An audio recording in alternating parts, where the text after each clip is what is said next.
I'm going to get straight to the point. Yes, this is an April Fool's joke. Kind of. If you guys didn't know, the original Insanity was created over 4 years ago back in 2022 when my timeline looked like it was created by a kid who came inside after playing on the playground and getting a concussion after falling off some monkey bars.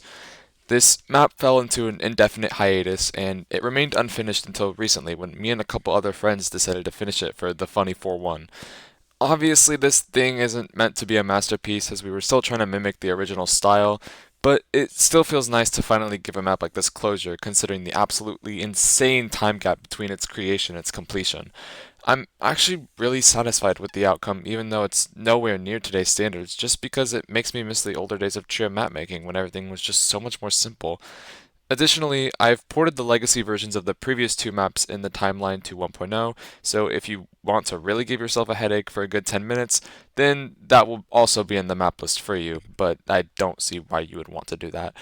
Anyways, without further ado, it's time that I present to you my original trio of really low quality but still sort of nostalgic maps, including the one that's finally finished after over 4 years of being shelved.